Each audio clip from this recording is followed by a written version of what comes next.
Meanwhile, Ukraine's President Volodymyr Zelensky has acknowledged the counteroffensive has been slower than hoped for, but warned against expecting immediate gains. Speaking via video link, he urged Western leaders gathered in London to give him more help.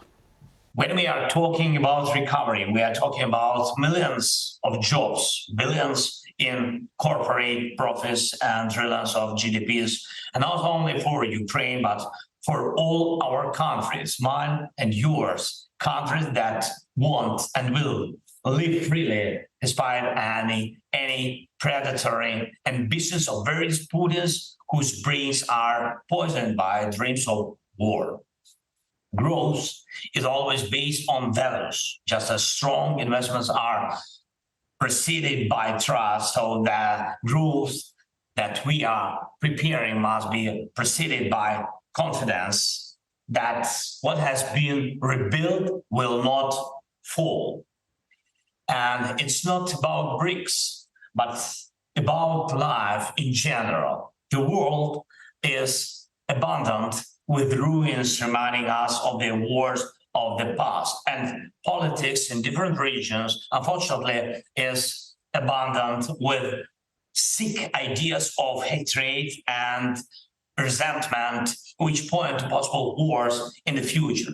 And although no one has the power to cleanse the depths of human nature from the evil that sometimes rises to the surface and destroys and kills.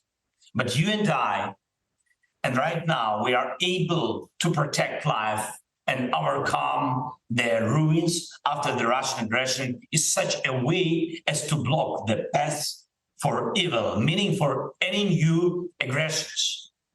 The eyes of the world are looking at us and at whether we will defeat Russian aggression exactly as freedom deserves to win, that is without compromising our values.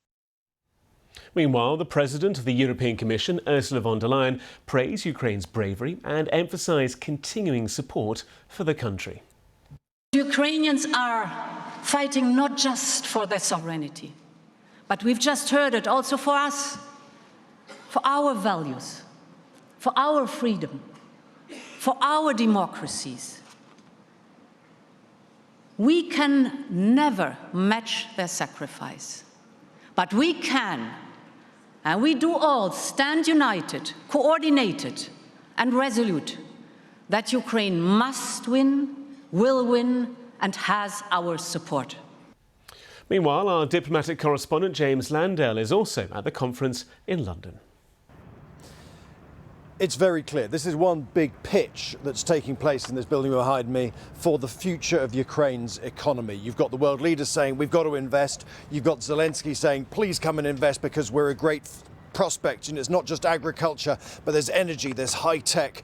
There's a lot more that countries can get out of Ukraine in the future.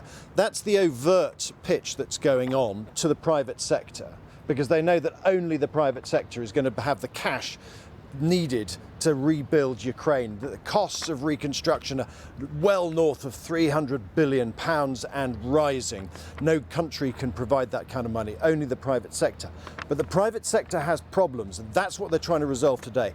How do you get rid of the risk of their workers being blown up by landmines or being attacked, caught up in the conflict?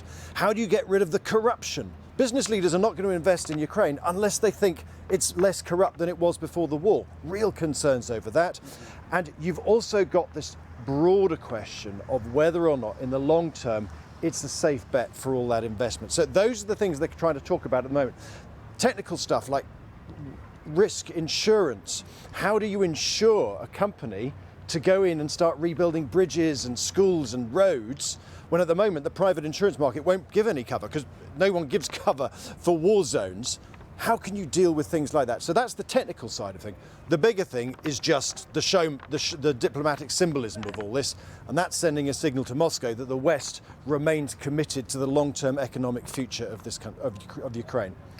Briefly, James, all that considered, is the key thing not, first of all, to end the war before you can start the rebuilding? Is this conference not a little too soon?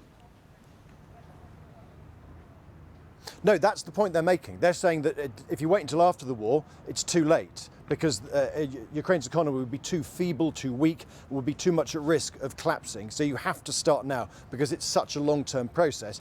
And therefore, the question is, how do you start that process while the conflict is continuing? So what you do is you say, well, look, maybe you try and invest in some of the safer areas, perhaps more in the west of the country. Perhaps you do it in other parts where there's less conflict at the moment. So it's dealing with difficult issues like that. That was James Landell.